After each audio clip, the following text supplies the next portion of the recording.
Maaseh Reuven, Nikra, Velo Mitargem. Traduisez la Torah au public. Alors, il y a des textes qui ne les traduisaient pas. Lequel? Celui de Reuven avec la femme de Yaakov, avec Bila. Pourquoi? Parce que c'est pas Kipchuto comme qui est écrit. On n'a pas envie que ça se défende dans la tête des gens. Alors, on traduit pas. Ça peut être mal traduit. Bon. Maaseh Reuven Nikra Velo Mitargem.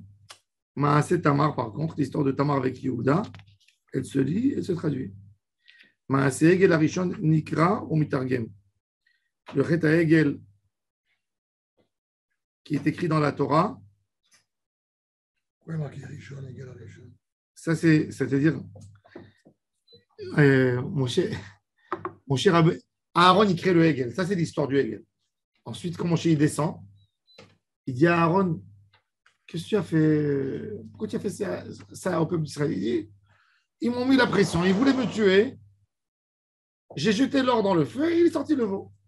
Quand tu dis ça, quand quelqu'un il entend ça, qu'est-ce qu'il dit? Il est sorti, ça veut dire il y avait des gens qui ont créé. Il est sorti, ça veut dire ah, c'est un dieu, alors il sort de lui-même. Alors on ne lit pas. Il faut ne pas mettre dans l'erreur les gens. Ah, ça le Rishon en vrai. Ça, c'est le chéni. Ah. C'est-à-dire ce qu'il raconte à Moshe Rabbeinu. Quand il a construit, lui, c'est écrit, il a créé, c'est écrit. Vaïtser Otobacher, et il a amené des sculpteurs pour le faire. Mais quand Moshe il arrive, il dit à Aaron, j'avais pas de choix, j'ai jeté l'or dans le feu. Et c'est mon début ça. Mais il n'a pas précisé qu'il a fait un moule et tout ça, comme qui est écrit au début. Alors les gens, quand ils vont lire ce passage, qu'est-ce qu'ils vont dire? Elle est belle. Elle est belle, il est sorti tout seul. Donc c'est un dieu. Donc ça se lit, c'est Nikra Ve'eno Mitargem. Birkat Kohanim, Maaseh David Ve'amnon Nikraim Ve'no Mitargemim. La Birkat Kohanim, tout le monde la connaît. L'histoire de David et Amnon. David avec Bathsheba et Amnon avec Tamar.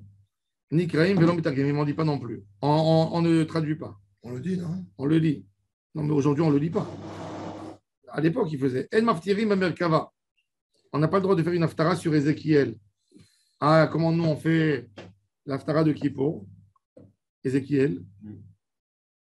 Parce que Rabbi Yehuda, il est matir. C'est la comme Rabbi Yehuda. Le Rabbi Yehuda matir. Rabbi Eliezer Omer.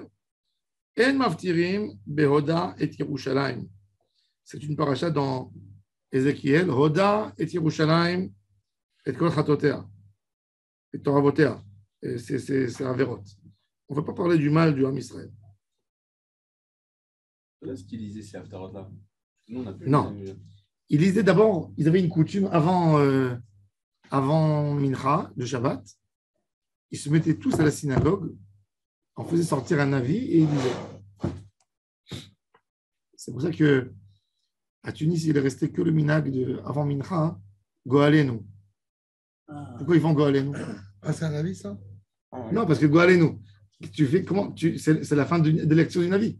Goalenu Adnaït Sevaot chez Mokedosh Israël. Goalenu. Exactement. Pourquoi ils font ça? Parce qu'ils avaient l'habitude, c'est l'ancien minag encore. À la fin, le Navi, ils ont arrêté de le lire, mais ils font quand même Goalenu. Ils sont bien, c'est une. Ouais. Donc, ils lisaient le Navi. Alors, il y avait des passages qu'il fallait faire très, très attention. Ne pas les traduire au peuple d'Amé Aratzot. Ils vont mal comprendre, ils vont commenter. On a dit là, maintenant, Rabbi Yaakov, on est en train de lire toutes les choses qu'on les lit et on ne les traduit pas. Amnon, Tamar, David Ameler, Maaseh Bilha, avec Reuven. On ne traduit pas. À l'époque où on faisait les traductions. Ouais. Alors, j'aurais dit que le minag des Tunisiens qui font Goalenu, ouais. D'où ça vient? Parce que les gens, ils se ramassaient, ils venaient à la synagogue, ils lisaient le Navi. Avant Mincha, ils lisaient le Navi. Et qu'est-ce qu'ils faisaient après? Goalenu a donné Tsevaot Shemo. À la fin, ils ont arrêté de faire le Navi, mais ils ont continué le Goalenu.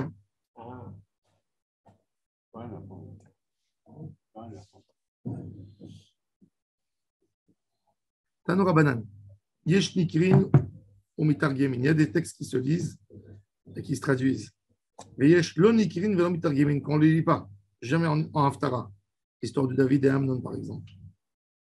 Veyesh nikirin velo mitargemin, veyesh lo nikirin velo mitargemin. Et lo nikirin mitargemin, blat akat nishpe. Blat akat nishpe, c'est des rachets et votes. Les Tunisiens, ils adorent ça, c'est blata, ça veut dire c'est de la lourdeur. Ouais, c'est plata.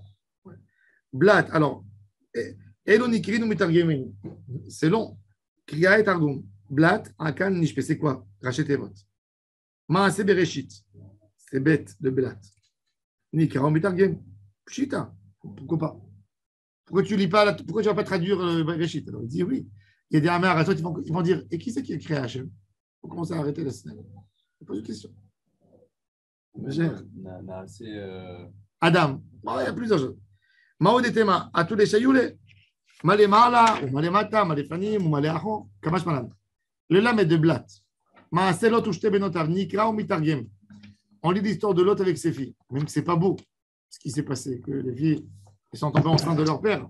Oui, mais elle a accouché le Mashiach, la dame. Le chosot, c'est pas beau. Pshita, on aurait pu penser, Mao de tema, nichosh lichvodo d'Avram, pour le kavod d'Avram Avinu, il ne faut pas raconter toutes ces mayonnaises. Kamash malan, que non. De là, on voit que la Torah, elle ne cache pas. Tu ne lis pas, mais c'est écrit. Réhouven, c'est écrit. Une fois, il y avait une Romaine, elle a posé la question. Elle a dit, la Torah, elle a dit que Yosef, genre, il a été tzaddik. Impossible. Un garçon de 17 ans, avec une si belle femme, avec des menaces. Il dit, regarde, la Torah, quand Réhouven, il a eu une histoire, elle n'a pas caché. David Amelech, quand il y a une histoire, il n'a pas caché. Pourquoi tu veux qu'on cache? Au contraire. Non. Je trouve que même les grands peuvent fauter. Non, mais ça montre que la Torah, elle n'est pas là pour maquiller des histoires. Comme... Elle montre des problèmes aussi. Maaset Tamar Yehuda, Nikra ou Mitargem, même l'histoire de Yehuda. Pourquoi Mao de Tema, il est proche de Yehuda. J'aurais pu penser, ne salit pas Yehuda, il est parti voir une prostituée. Il dit non, tu sais qu'est-ce qui est plus intéressant chez nous? C'est qu'il a avoué. Oda. Là, on voit une Oda, c'est important. Le Shla Kadosh. Il raconte qu'il avait un rabbin séfarade à Jérusalem. Il a dit ses enfants, il avait 5 enfants, c'était des commerçants. Il dit même si tu leur donnais $1 million, ils ne changeront pas la vérité. Il leur a dit comment ça se fait que vous 5, vous avez cette midat émet incroyable. Un homme, il peut avoir un enfant, tu vois, mais 5. On dit que depuis qu'ils étaient petits, quand ils faisaient une bêtise, le père, il disait qui c'est qui a fait la bêtise? S'il y avait quelqu'un qui mentait, il disait c'est pas moi, et c'est lui. Il prenait des punitions graves. Et s'il dit c'est moi, le père, il allait lui donner du chocolat. Tu as dit le Hémet. Maintenant, on va s'occuper de. Mais tu as dit le Hémet. Il les a toujours banal et midat Hémet. Qu'un homme sans le Hémet, il ne peut pas vivre. Je montais là dans les escaliers. Et je me dis, tu vois, la Mishnah, elle me remontait. Léon l'a mis à Nami Réchaman, il m'a dit qu'il est bagalou, ou modé à la Hémet. La midat Hémet, en cachette, devant les gens, c'est pareil. On s'imagine. Tu sais ce que ça veut dire d'être yachar comme ça, dans la chambre, mélocolar et dans les toilettes, partout.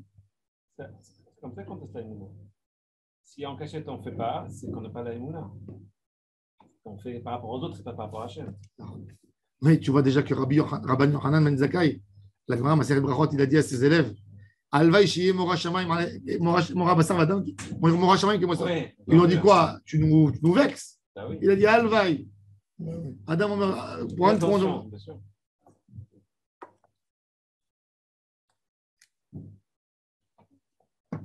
Alors il dit, il a été modé. Oui. Ça, c'est le kavod. Pshita, j'aurais dit. Maud était mal dit, chez l'Israël, Kamash Malan, Kol Sheken de Nichaleou, Davayoleu, Kapara. De raconter la faute et de dire à quel point on était idiot, c'est pour qu'on fasse tchouva et qu'on fasse plus ces mêmes bêtises. Klalot ou brachot, Nikirim ou Metargemim. Les klalot et les brachot. Alors, moi, il dit Pshita, bien sûr, pourquoi pas. Maud était mal dit, j'aurais pu penser que quand ils vont entendre toutes les clalotes, ils vont dire allez, on va tous à Capulco. De toute façon, on ira au Guéhinom. Allez. Capulco, c'est ancien. On va plus à Capulco, c'est fini. Ah, on va plus Ils ont être fermé. C'est Ibiza maintenant. Ibiza. Les Konos, c'est Ibiza. Azarot ve'onashim. Nikrin ou mitargemin. Les Azarot et les onashim. Areval, tout ça. Nikrin ou mitargemin. Pshita. Maoudete manichou jilma atou les me'avad mira. J'aurais pu penser que les Israéliens vont faire les mitzvot que pour ne pas être maudits. Kamash malade. C'est Amnon et Tamar. L'histoire de Amnon et Tamar. Nikra mitargem. Quand on lit la Bible. C'est Avshalom Nikra mitargem pshita. Maoudete manichou l'ikare de David. Kamash malade. J'aurais pu penser. C'est quoi cette famille de David Amelech? 2 enfants assassinés à la maison. Vous imaginez? Un roi, une fête, un anniversaire de ses enfants, il y a un des enfants qui se lève qui poignarde l'autre. Quelle ambiance. Mais c'est ça. Avshalom, il a tué Amnon, parce que Amnon a violé sa sœur. Ça, c'est la maison de David. Après, Avshalom, David, il veut tuer Avshalom. Il se sauve. Il y a Yoav qui met la paix entre Avshalom et David. Et Avshalom qui vient et qui viole les concubines de son père. Et il se fait tuer. On est des sadikim, on culpabilise. Et après, Adonia, bon, il est mort un peu après, avec Shlomo Amelech. Vous savez, David Amelech, quand on vous dit, il dit j'ai tsar, Gidoul Banim, regarde David Amelech ce qu'il a eu. Et il est resté avec sa simra. Je ne dis pas maintenant qu'il il faut prier. Mais David Amelech, avec ses histoires, à la maison. Nous, avec le temps, la différence de temps entre nous et David, 2000 et quelques années. Alors, on a du recul. Mais David Amelech, toute sa vie, c'est que de la souffrance. Tous les votes. Mais David Amelech, poursuivi par son beau-père, poursuivi par son fils. Non, déjà, il croyait qu'il était bâtard. Par Shaoul, son beau-père qui veut le tuer. Toutes ces vies de cauchemar de guerre. Depuis petit. Il ne dormait pas les nuits. Il ne pouvait pas dormir sur un lit. Dès qu'il dormait, il se levait d'un cauchemar. Il était tellement dans la guerre toujours. Et il a passé des expériences incroyables. Son beau-père qui a envie de le tuer.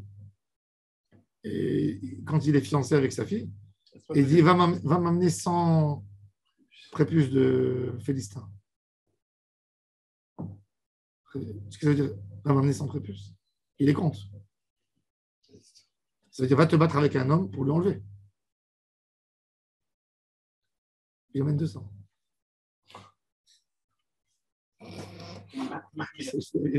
Mais oui.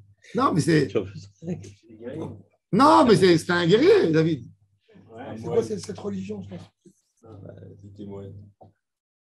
Tu sais que. Mais je te dis, nous, on culpabilise. Il y avait des tribus. Il y a des tribus. Un jour j'ai dit à. Après, tu supprimes ça. Un jour, j'ai dit à. J'avais un ami, Vasser Fogel, un homme extrêmement brillant, PDG de Renault, pendant 5 ans avant de faire cette chouva. Il fait une chouva exceptionnelle, il habite à Bnei Brak. C'est celui qui a inventé la Clio, le dessin de la Clio. Oui, le dessin de la Clio, la Renault Clio. Extraordinaire cet homme. Je dis même d'aller chez lui, celui qui veut réussir dans les affaires, lui payer 1 heure qui vous parle. Moi, cet homme, il m'a formé, ce monsieur. Des heures, je passe avec lui, des heures. Après, à parler en public, à prendre confiance. Ephraim Vasser Fogel, il est né dans le camp de concentration.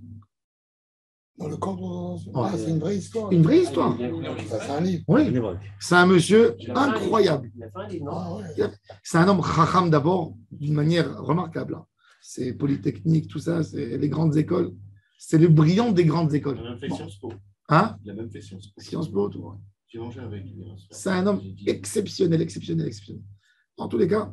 Il vit à Bnei Brak. Ouais. Toute la journée, il étudie la Torah et il fait un peu de turim pour ça, par ça. Bon. Alors un jour, on discute et je lui dis, c'est il y a 25 ans, non, je veux pas. Je lui dis, les Éthiopiens, qu'est-ce qu'on pense? C'est des Juifs ou c'est pas des Juifs? Oui, c'est pas des Juifs. Je lui dis, mais ils ont quand même l'archouma, ils ont le caractère juif. Et il me dit, non, tu n'as rien compris. Il me dit, il m'a raconté qu'il était en Afrique. Quand il était jeune, il a fait quelques années d'Afrique. Il m'a dit, j'étais passionné de comprendre les cultures. Il dit, chez eux, quand un homme jeune il parle devant un homme âgé, on lui coupe la tête.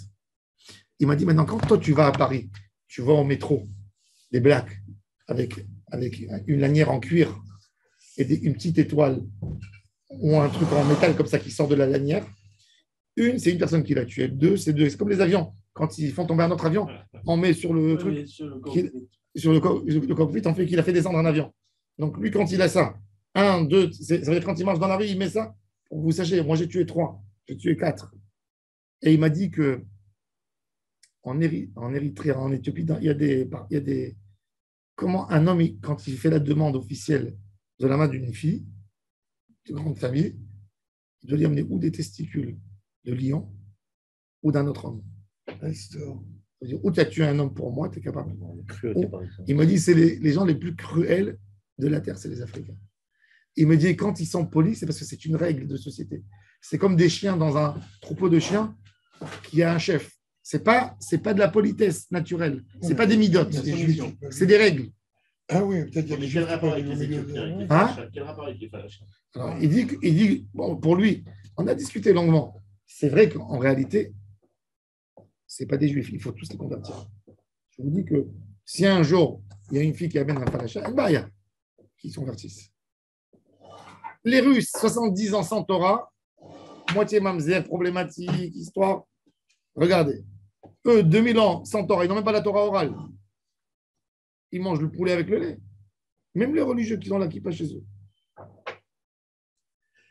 De mettre une kippa et de dire moi, quand j'ai fini chez le Ravamar, rien que vous comprenez la catastrophe que l'État d'Israël a mis. Moi, je n'ai pas voyagé finalement, en fin de compte. Toute l'équipe a voyagé en Éthiopie. Ils sont partis à Gundar. L'État d'Israël a envoyé tout le bureau pour aller noter et faire des rendez-vous avec tout le monde pour voir leur niveau. Ils étaient 1300. Les restes que l'État d'Israël est obligé de les ramener. Pas des Juifs, c'est déjà. Parce que les premiers, c'était les Beta Israël. Ensuite, après, c'est la Falashmora. Après, c'est les cousins de la Falashmora. Donc, je vous parle. Moi, j'ai fini en 2013, 2012, fin 2012. Tout le bureau est parti en Éthiopie. Ils sont partis à Gundar. Il y avait 1300 personnes. Après, ils ont forcé. On prenait celui-là. OK, il va faire la conversion. 1300 en tout. Là, on est 2022. 9 ans après, ils demandent, il y a 3 mois, j'ai vu, ils ont demandé, c'est là qui est dans le groupe de Gans. Combien il y a des qui ont reçu l'autorisation pour venir en Israël? 13 000. Non. J'ai jamais vu ça, que des gens ils se multiplient en 10 ans, ils deviennent 10 fois plus. 13 000 qui vont se convertir. Non, quel convertir? Ils viennent pour se sauver d'Éthiopie, pour profiter de l'État d'Israël. Tu vois toutes leurs femmes avec des croix sur le front. Exact. Quand ils sont petits, on les baptise. Ils mettent des croix. Ceux-là, ils sont juifs. Ils mettent des foulards. Tout le monde en Éthiopie met des foulards. Ce n'est pas des juifs. Ça ne veut rien dire. Ça ne veut absolument rien dire. Ceux qui ont des soldats dans l'armée, Mabrouk, mais regarde ce que l'État d'Israël leur a donné. Ils les ont amenés. Ils n'avaient pas de robinet dans les maisons. Moi, je ne suis pas convaincu parce qu'ils font l'armée. C'est n'importe quoi. Et je vous dis, c'est plein de goïms chez eux. Vous ne pouvez même pas vous imaginer. Vous voyez des femmes éthiopiennes avec des foulards, ça ne veut rien dire. Toutes les femmes en Éthiopie, elles vont avec des foulards. Et leur gars, quand vous voyez la cérémonie de l'église éthiopienne, regardez faites après. Les fêtes éthiopiennes, ils ont un jour qui s'appelle Sigad en Israël, une fête. Regardez, fête Sigad, vous allez voir. Ils ont tous leurs leaders débattant comme ça avec des. Ouais, après fête Église Éthiopie, c'est exactement la même chose. La même chose. Moi, je dis, ce n'est pas des juifs. Il y a des missionnaires qui sont venus en Éthiopie il y a 500 ans, 600 ans. L'Éthiopie, c'est un pays chrétien. Et il y a eu un mouvement d'évangélistes. C'est quoi cette histoire de reine de Saba, mon cher Abel? Non, il y avait un mouvement. Quand ils sont montés en Israël, on leur a demandé montrez-nous une écriture hébraïque. Une écriture samaritaine, Ktavashurit, rien. Ils ont dit leurs livres, ils ont été brûlés. C'est du n'importe quoi. Il y a une transmission. Si vous avez des rabbinim, ça veut dire que ça a été transmis. Oui. Il n'y a pas une forme de lettre hébraïque. Ils n'ont pas aucun document. Aucun document. Il y a raison, ils sont appuyés sur l'histoire de la reine de Saba. Mais la reine de Saba n'était pas juive. Elle n'a jamais été convertie. Mon cher Abel, il n'a pas été.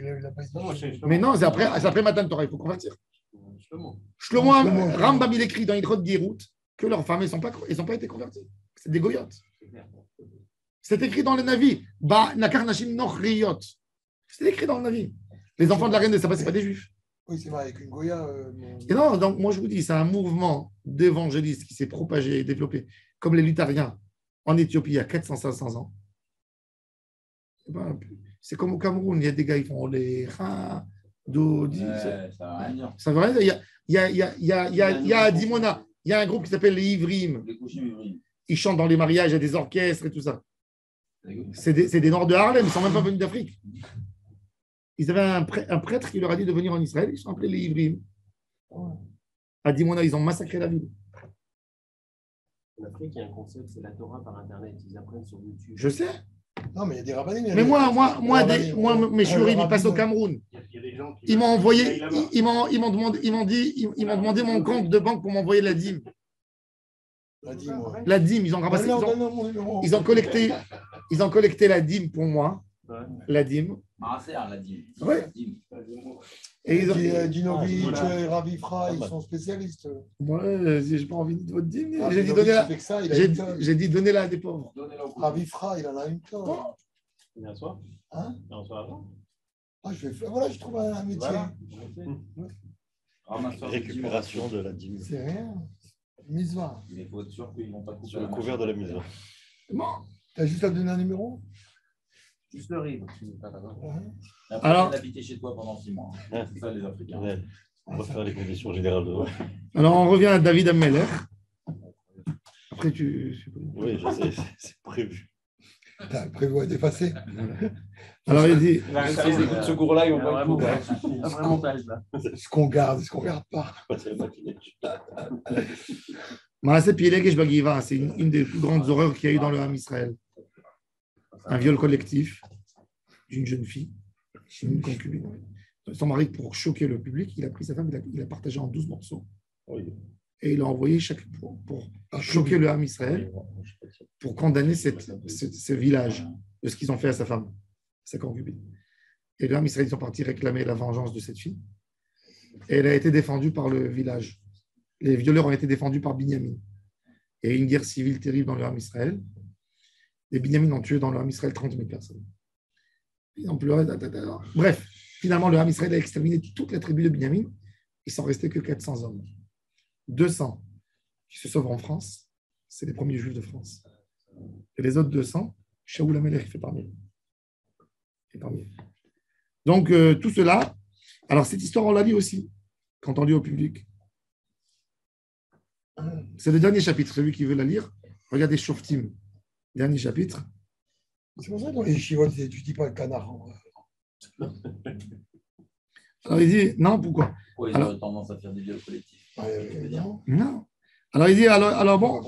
Alors, Pshit Amaoud était mal dit, Rosh Lechodot de Binyamin, Kamash Malan. Roda et Yerushalayim et Torah voté à Nikra ou Mitargem. La prophétie de Ézéchiel d'annoncer aux gens de Jérusalem leurs fautes, leurs avérotes, on le lit, on l'a traduit. Pshita. La Poukem de Rabbi Eliezer de Tanya. Maaseh Be'adam Echad Shaya Koré Lemala mi Rabbi Eliezer Oda et Yerushalayim et Torah voté. Il y avait un homme qui disait, Haftara, annonce à Jérusalem, Kafé Hamoudbet, annonce aux gens de Jérusalem leur avérote. Il leur a dit, Amar Lorat Shatabodek Betoravot Yerushalayim, c'est Ubdok Betoravot Imcha. Avant d'aller parler des fautes des gens de Jérusalem, va voir ce que ta mère elle a fait. Ils ont vérifié, ils ont enquêté, il s'avérait que la mère n'était pas terrible. Oui. Badkou Acharav Umatsubo Shemetz Pasoul. De là, vous voyez que quoi? Qu'est-ce que vous voyez? Qu'un homme qui parle du mal de Ham Israël, il faut le vérifier.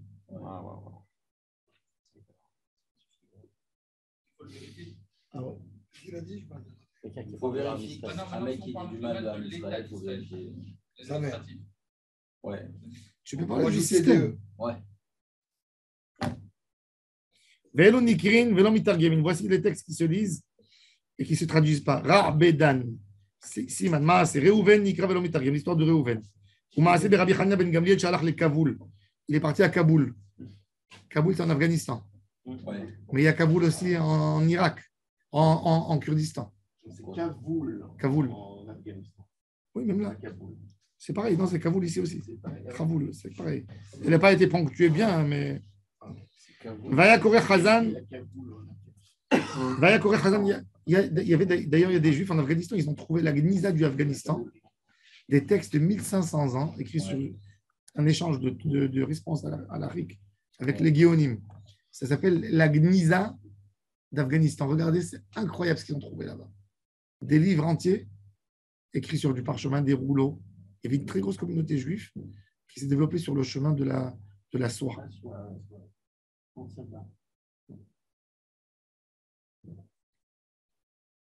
Alors, va y courir Khazan la Knesset, va y bishkon Israël, va marlo lam tourgeman hafsek, al tetargem el acharon, dis que à la fin, va y bnei Yaakov shenem asar, veshibchu chachamim. Maaseh Egel Hasheni, l'histoire d'Egel Hasheni, pour ceux qui n'ont pas été là, il est écrit comment Aaron a créé, tu as trouvé? Ouais. Il est écrit comment Aaron. Tu reprends? Non, pour rien que j'explique, il est écrit qu'Aaron a fait le veau d'or, quand il a vu qu'on l'a menacé. Alors, quand il a créé, lui, le veau d'or, il est écrit. Il a sculpté, etc. C'est écrit. Vayitzer Oto Bacheret, il a pris des machines pour le faire. Et quand Moshe il descend, il dit t'as pas honte, mon frère, de faire ça? Il dit ils m'ont menacé de mort, j'étais obligé de le faire, j'ai jeté l'or dans le feu, il est sorti ce veau. J'ai préparé, mais le texte il est court. Les gens qui vont lire, qu'est-ce qu'ils vont dire? Il est sorti de lui-même. Donc il faut y croire. Tu jettes de l'or dans le feu, il y a un veau qui sort. Il est kadosh. Quoique, il est écrit dans le Midrash que ça a été fait par la Touma, que Béhémet, ça a été jeté. Mais l'opinion de. Dans la Gemara, il ne faut pas. Qu'est-ce qu'il est écrit dans le Midrash? Qu'il y a eu Micha. Il a été sauvé par Moshe Rabbeinu en Égypte. Il était dans les pyramides. Moshe l'a tiré et l'a sauvé. Et ce garçon, il était très proche de Moshe. Et il avait le schéma Mephorach et des noms et des trucs. Et quand ils ont voulu faire le veau d'or, il sortait, il ne parlait pas. Il est venu, lui a mis un nom dans la bouche, et il parlait, il criait, c'est moi, Ani Elohecha Israël, Asher Hotzeti Chamer et Mitzrayim. Le Ramban, il dit pourquoi un veau? Il dit parce que le veau, c'est Yosef. Am Israël ne pouvait pas sortir d'Égypte sans Yosef. Yosef, dans les tribus, il est comparé au taureau. Donc le veau, ça symbolisait chez eux celui qui les a fait sortir d'Égypte. Yosef, puisque Moshe, il n'a pas pu sortir sans Yosef. Donc eux, pour le Ham Israël, c'est même pas Hachem, c'est Yosef qui a ouvert la mer. Vas-y, c'est pour ça qu'ils ont dit Ele Elohecha Israël, Asher Hotziu Chamer et Mitzrayim. Voici ton Dieu Israël. Hein? Oui. Hein? On comprend rien.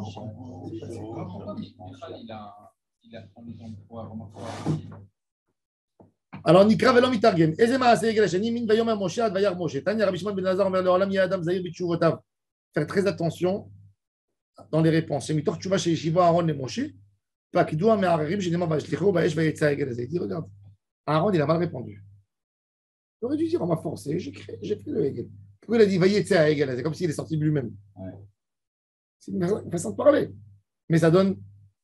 Genre, je ne suis pas responsable. Il y a un doute. Ça met un doute. Birkat Kohanim Nikirin Velom Mitargemin. La Birkat Kohanim. Pourquoi? Mishum Dirtiv Issa Hashem Panav Elecha. Issa. Il dit, Kadosh Baruch Hu, il fait la protection. Comment il prend des pots de vin. La 7 panim, c'est Lotisa panim, Lotikar Shochad. Et Hachem, la Gemara dit pourquoi Hachem il est dans ses panim? Hachem il est dans ses panim pour celui qui fait pour lui, en plus, un juif. La Torah elle a dit Va'achata ve'savata u'berachta. La Gemara dit dans Maseret Berachot. Il faut te rassasier. Un juif fait vivre dans Amazon depuis Kazaïs. Et en plus, même Hachem il est dans ses panim. Maaseh David va'amnon lo nikirin ve'lo mitargemin. Ve'amart Maaseh Amnon v'taman nikaro mitargem. La Gemara dit Hadirtir Amnon ben David. Adirtiv Amnon Stam. Comment c'est écrit Amnon Stam? On lit. Hein? C'est Amnon de Tamar. Oui. Et si c'est Ben David, c'est Amnon de Tamar. C'est pour le kavod de David. Alors, ça on traduit, mais les autres on traduit pas. Tanu Rabbanan. Kol amikraot aktuvim batorah ligna ikurim otam mishvach. Vous savez que dans la Torah, il y a plusieurs textes qu'on ne les lit pas comme c'est écrit. Comme ligna des textes. Non, voilà. C'est écrit dans la Torah. dans les. Isha Tehares, Ish Acher, Ishkavena. Ishgalena. Ouais. Ishgalena, c'est le rapport. Ishgal. Ishgal. C'est plus fort. Comme, C'est la luxure. ouais, C'est plus sage. c'est familier. Plus sage. Ouais, familier, on dit. Ouais, famille. Alors, on veut pas. Familier. Quoi, dans la famille? Non, familier. Non. C'est un langage familier, c'est non, pas. non, familier. Alors, on veut lire le langage plus correct. Et pourquoi la Torah, elle était? Parce que c'est une malédiction. Donc, il y a quoi encore? Il y a Kecha Hashem Bishrim Mitzrayim ou Techorim. Techorim, c'est les hémorroïdes. Alors, on ne dit pas Techorim. On ne dit pas Barafolim, on dit pas Techorim. C'est écrit Afolim, pardon. C'est écrit Afolim. Et c'est une blessure en bas. Et non, on lit Techorim et pas Afolim. Chirionim, Divionim. C'est écrit dans Melachim. Chirionim, c'est la crotte qui sort. On dit l'excrément. On ne dit pas chirionim, on dit divionim. Zav, ce qui sort. Plus propre. Pour utiliser des mots plus corrects, quoi. Ouais. Je n'ai pas encore très bien compris pourquoi la Torah utilise ça dans le texte. Parce que c'est une malédiction. Oui, mais malédiction. Manger ce qui leur sort. Ouais. Qu'est-ce que vous voulez manger? Vos excréments. D'accord. Okay. Les mahraot. C'est pareil. Les mots de saot. Bon. Rabbi Yoshua ben Kocha omer les mahraot kishmanu. Pourquoi? Il dit quand tu parles de la Avodah Zarah, tu peux l'insulter comme il est écrit dans la Torah. Ah oui, donne ça. Comme il disait Betharia. Amar Rav Nachman kol letzanuta asira bar letzanuta de Avodah Zarah des Sharia. Toutes les letzanuts sont interdites sauf celle de la Avodah Zarah qui est autorisée d'irtiv. Kara Arbel Kores Nevo. Ah, tu veux dire que tu as le droit de faire des blagues sur la Avodah Zarah. Ouais. Et les autres, elles sont interdites. Ouais. Sur un rachat. Hein? Sur un rachat. Comment tu sais qu'il est rachat, toi? Non, Avodah Zarah. Ils avaient à l'époque Bel, c'était ça, Avodah Zarah, c'était les gens ils faisaient sur lui leurs besoins. C'était fréquent dans la région. Hein. Ça s'appelait, c'était un dieu où on allait chez lui et on faisait les besoins devant lui. On lui donnait les excréments. Baal Peor, chez eux c'était Bel. Un jour il y avait un juif, il voulait se moquer de lui. Il voulait se moquer de la Avodah Zarah. Il est parti avec ses copains, des commerçants.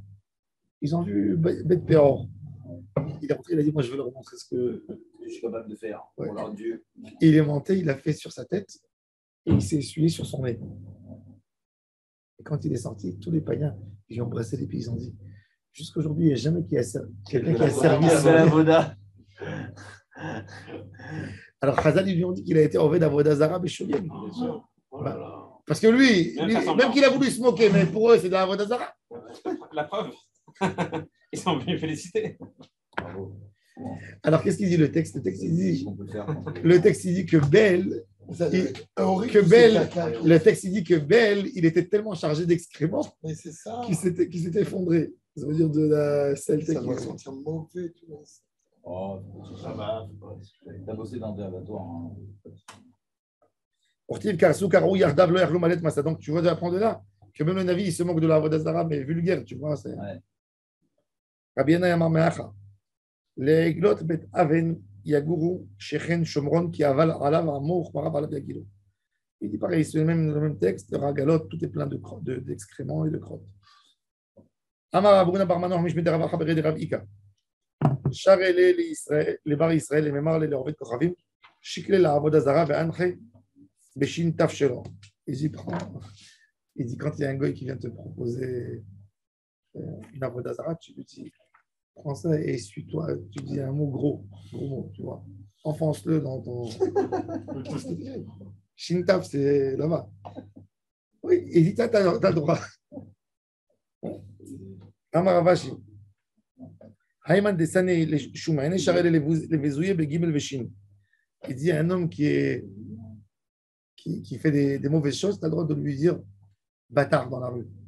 Gimel Veshin, c'est Ben Zona, Ben Proutsa. Tu peux lui dire ça pour le vexer. Pour qu'il soit vexé. Charel les Cheboucha. Natania, ils sont mariés.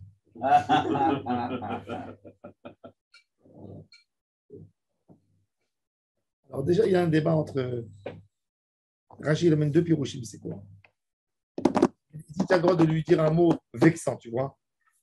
Mais pourquoi même Rachav Zona, il appelle le mot Zona? Non, mais Zona là-bas, non, comment il est mentionné là-bas, Zona? Zona, bah, Rachav Zona. Tu as vu comment il est écrit, Zona? Comment il est écrit là-bas? Zona. C'est pas. Elle nourrit, elle vend du pain. Zan. Zan. Zona. Tu vois. Après, les aubergistes, quand elles n'avaient pas d'argent, elles faisaient autre chose. C'est l'aubergiste, quoi, à l'époque. Ouais, tu vois. Mais elle est cotée, c'était une prostituée, quand même. Non. Non. Elle a épousé Yoshua Bino. Je sais qu'elle a épousé Yoshua Bino. Il aurait épousé une prostituée. Ouais, tu sais, elle avait été avec tout ce qui se passe dans le Tanar. C'est quoi l'histoire? On ne sait plus qui est qui. Non, en plus, elle était C'est le début de la mauvaise prophétesse. Parce qu'elle a vu, on sait que votre peuple va gagner. Mais pourquoi les aubergistes? Alors, pourquoi ils précisent aubergistes? Aubergiste. C'est quoi aubergiste de l'époque? C'est un métier. C'est un métier. Elle avait un hôtel, un petit hôtel, un hôtel privé. T'es riche. Rachid dit, Begimel Veshin, tu peux même maudire sa mère. Gaïfa, Shatia, fils d'idiote. Ayman de Shapir Shuman de Chéri de Shabouret. 20 minutes. Ouman de Shabouret, Yanoucholo Berachot al Rosho. Un tzaddik, c'est bien de dire tzaddik, toujours. Arabe, Hassid. Bagia alors. Top. On passe au 4e chapitre, le dernier de Masechet Megillah. Celui-là, c'est toute la halakha des synagogues et des Baté Midrash. Bnei Ha'ir Shemachru Rechova Shel. À l'époque, ouais, dernier chapitre. Ah, elle est petite, mais. Après, on fait Moed Katan et après Chagiga. Je crois qu'on va faire avant Rosh Hashanah. Avant Rosh Hashanah, on fera le Sion. Ouais. On fait un petit voyage au Tzadikim. On fera un Sion au Galilée. Ouais, 2 semaines. Ouais, On est le- même pas 2 semaines, je crois. 18 jours. 7 d'appli. 17 jours. Oh, il faut déjà commander les autres marottes. Non, je vais commander, j'ai appelé notre ami. Ah. Si vous voulez faire un sion, le 21, on fait dans le Golan barbecue pour 100 Israéliens. On va tous. Moed Katan en premier. Hein. Moed Katan. Moed Katan. À ce moment-là, on leur fera un sion. Benel Shemachru Rechova Shel. À l'époque, ils avaient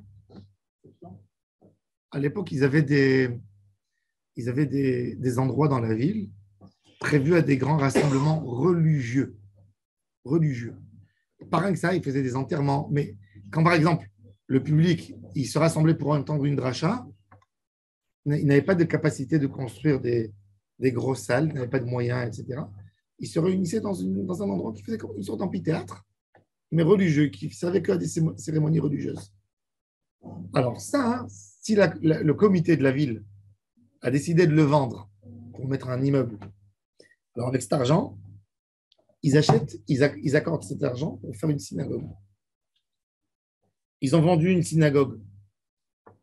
Ils achètent avec ça des meubles de synagogue pour une autre synagogue. Ils ont vendu les meubles de la synagogue, on achète avec ça des habits pour habiller le Sefer Torah. Mitparot, un Sefer Torah. Sefer Torah, des livres, des livres Torah. Avali Machru Torah, lo yikru Sfarim. Je ne sais pas. Que un Torah, un Sefer Torah. C'est-à-dire, il y a une synagogue, par exemple, elle a des anciens Sefer Torah. Il y a des sophières aujourd'hui, ils viennent aux synagogues, ils leur proposent donne-moi 5 000 shekels, 10 000 shekels le Sefer Torah, tu ne vas pas le lire. Eux, ils le prennent, ils prennent un speedographe, et ils refont toutes les lettres qui sont cassées, abîmées, et ils le revendent à 50 000. Pour refaire ça, ça vaut 10 000, 10, 15 000, et bon, de l'argent. Maintenant, la synagogue, elle a récupéré 10 000 shekels. Elle doit le mettre dans la boîte pour acheter un futur Sefer Torah. Ou sinon, elle donne à une autre communauté qui doit acheter un Sefer Torah. Elle ne peut pas acheter des livres. On paye l'électricité. C'est ce qu'il nous dit. Sfarim lochim Torah, valim achut Torah lo yikru Sefarim. Sefarim lo yikru mitpachot, mitpachot lo yikru teba. Teba lo yikru bet hakneset, bet hakneset lo yikru et arechov, et rien de motariens. Même avec le reste, la Gdusha, Ça elle est. reste une halakha ou c'est. Oh, Ouais, ouais. c'est La une halakha. Rechova chez la c'est plus important que ce que le Knesset. Non. Le Rechova Shelir, tu achètes une synagogue. Mais d'une synagogue, tu n'achètes pas un Rechov Shelir, ça se dégrade. Pas Chayav d'acheter une Knesset. On peut acheter autre chose avec ça. On peut acheter plus haut, mais pas moins. Plus haut, tu Pas achètes une- une mais pas plus synagogue bas. marocaine, tu fais une synagogue La tunisienne. Rechova chez la on peut acheter autre chose. Hein? Pas forcément une synagogue, on peut faire. Non, autre tu chose. as vendu une synagogue, tu On peux n'a pas pas. une synagogue. C'est le début de la Mishnah. Oui. Rechova chez la avec cet argent, on fait ce qu'on veut. Il y a Non, pas de. non. Que quelque chose de plus kadosh ou une autre Rechova Shelir.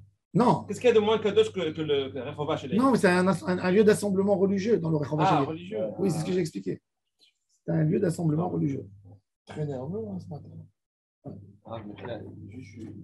Par exemple, il y a une erreur dans les synagogues sfarades, ils ont un Sefer Torah de Haftarot.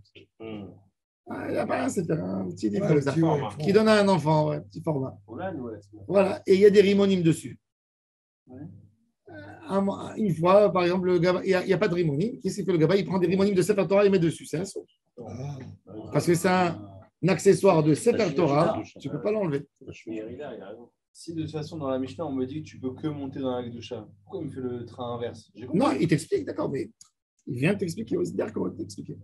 Par exemple, il y a des gens que je vois, le sac des tefilines. Quand ils achètent un nouveau sac de tefilines, ils prennent l'ancien, ils le mettent dans le truc, ils mettent des pièces de monnaie de tzedaka dedans. C'est un sourd. Sauf si avant de l'acheter, tu as fait un tnaï que quand tu vas arrêter de l'utiliser, tu pourras en faire ce que tu veux. Ok, donc c'est pareil pour les locaux. On fait un bêta visage, on dit dès qu'on le prendra plus grand, on peut en faire un club de gym. Si tu as fait un tnaï, Alda, une ville, c'est une ville. C'est pas une personne, c'est la décision. Ouais, là, par exemple, à Ranana, il y a plein de synagogues, ça ne reste pas la synagogue de la ville. Tu fais une condition qu'on peut manger dedans, qu'on peut faire des cérémonies, des fêtes. Sinon, tu n'as pas le droit. Non, mais quand tu dois comprendre, il y a un pays, parce que c'est. C'est terrible, c'est ce qui se passe aujourd'hui. Au Maroc, il y a 400 synagogues. Ah oui. Encore dans le Maroc, que la communauté juive, elle a les clés. C'est fermé comme ça. Et c'est un problème. Comment tu vends? Qu'est-ce que tu fais? On ne peut pas faire des riades, on ne peut pas faire des. Quel riad? Les enfants des musées. Quoi, 400? Qu'est-ce que tu fais? À Marrakech, tu as aujourd'hui 2 synagogues qui sont restées. Tu sais combien de synagogues il y avait à Marrakech? Il y avait 50 000 juifs. 48 dans le Mela. 43, 48. À Casablanca, il y a aujourd'hui 30 synagogues. Mais qu'est-ce qu'ils sont devenus alors? À Fès, tu sais, il y a des immeubles qui appartiennent à la communauté. Il reste 5 juifs à Fès. À Meknès, il y a 13 juifs. Oui. C'est tout, la capitale de la galaxie. Il reste 13 Ils font juifs. Minyan Shabbat. Avec là, ils ont réuni les 6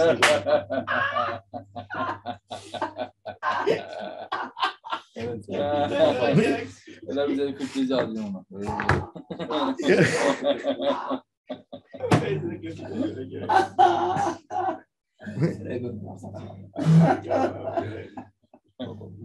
Ils vont revenir. La Hein, capitale de la Capitale galaxie. de la galaxie. ils vont revenir. Il y a plein, là, le Maroc qui s'ouvre. Là. Non, mais ça y est, c'est fini, c'est foutu. Alors, Tous les Marocains, ils reviennent. le Rav Amar à l'époque, Ils rentrent chez eux si Dieu veut. il disait, le Rav Amar à l'époque, il disait qu'on recevait tout le temps des lettres comme ça, d'Espagne, de partout. Tu es à Paris, tu as des quartiers qui étaient des quartiers chics.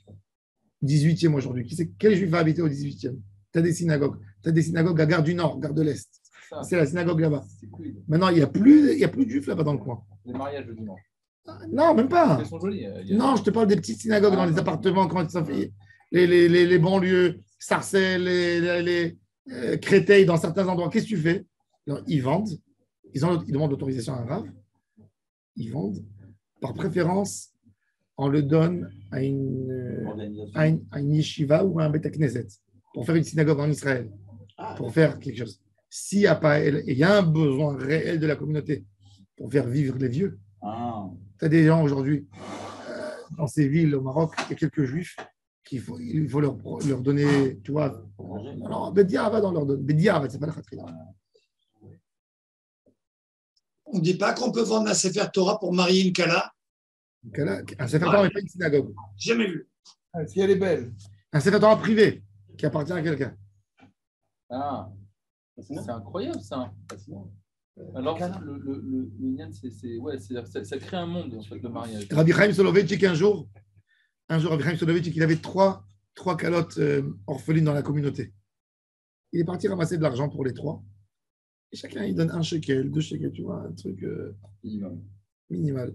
Arrive la veille du mariage, le Shabbat avant le mariage, il a fait sortir, il y avait 30 Sefer Torah. Il a dit, je mets la vente aux enchères des Sefer Torah. Je vais vendre tous les Sefer Torah tant que je n'aurai pas de quoi marier les filles. Je vais vendre les Sefer Torah. Et si vous n'allez pas me les acheter, je les prends à Varsovie dimanche et je vends. Ces filles sont rentrées dans un beau mariage. Ouais. Ça, c'est un rave. Je vends les Sefer Torah. Bnei Haïr, il a fait maintenant un stade de foot. Un stade de foot qu'on a fait des slichot là-dedans.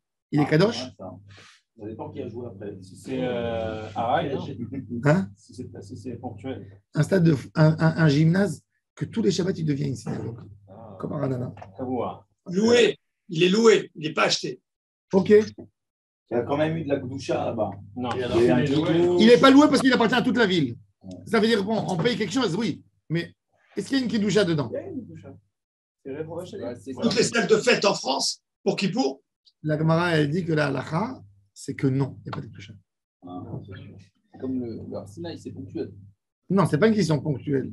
C'est Hachem, il a précisé que c'était ponctuel là-bas. D'accord. Là, il n'y a rien qui a été précisé. Donc, il n'y aura pas Kavoua toute l'année, même si on est là-bas une fois par semaine, il n'y aura pas. Il n'y a pas de Kidoucha. Donc, Il n'y a pas de Kidoucha. Pourquoi? Parce que cette Mishnah, elle est comme Rabbi Menachem. Chachamim ici opposent. Ils disent non, il n'y a pas de Kidoucha. Depuis quand ça commence? Que depuis une synagogue. Non, mais ça ne veut pas dire que tu ne peux pas prier là-bas. Hein? Ça ne veut pas dire que tu ne peux pas prier Tu peux là-bas. prier. Tu peux, mais il n'y a pas de Kidoucha. Pourquoi il vaut mieux aller dans l'endroit l'endroit n'est pas devenu kadosh parce que tu as prié là-bas. C'est quoi la nafkamina? C'est une Tosefta. Hein? C'est quoi la nafkamina? Si tu vends. Nafkamina, est-ce que je peux vendre? Je vends maintenant. Je vends un stade. Est-ce que je peux faire Est-ce que je peux faire ce que je... D'accord, ok, mais au niveau des pilotes, Oh, ouais, non, des non, ésotériques, etc., ça change rien. 7-17, c'était un stade Non, de basket. c'est plus fort d'aller prier dans une synagogue que de prier dans un lieu comme ça. D'accord, mais quand t'as pas le choix, t'as pas le choix. D'accord. Oui, t'as pas le choix, t'as pas le choix. Bon, en tous les cas, voilà. Donc, la définition d'une synagogue, c'est un lieu. Une synagogue, Chez le rabbi, c'était 7-17. une synagogue, on n'a même pas le droit de détruire pour construire une autre. Il faut construire l'autre et ensuite détruire. Et si tu ne peux pas, tu dois prendre un comptable, tu dois mettre tout l'argent pour la construction de la nouvelle synagogue plus 30%. Ça peut. Les défauts. Parce que ça peut. Voilà, parce que ça peut. Et après, on vend. Et après, tu casses. On serait de 100%. Et après, tu casses quand tu as signé avec le Kablan et tu laisses pour une chambre. Alors, qu'est-ce qu'on fait avec toutes ces synagogues là au Maroc? Toutes les synagogues d'Irlande. Alors, on vend. On veut pas qu'il y ait. Il y a une condition que tu as le droit tout de suite de vendre. Quoi? Quand une synagogue elle se dégrade dans les quartiers, qu'est-ce qui se passe? Un endroit abandonné, il y a des drogués qui rentrent. À Tel Aviv, vous savez combien de synagogues il y a abandonnées comme ça? Vous allez dans le Drôme Tel Aviv? Ça a pleuré. Et on n'a pas le droit de les racheter. Et aujourd'hui, ils prennent ça pour construire de l'immobilier. Voilà, c'est ça. C'est incroyable. Ils les volent. Ils font un comité, faux comité. Et après, le comité, il vend à qui? Un membre du comité. Ça, il y a 1,5 milliard de dollars comme ça qui se jouent, que l'État d'Israël perd tous les.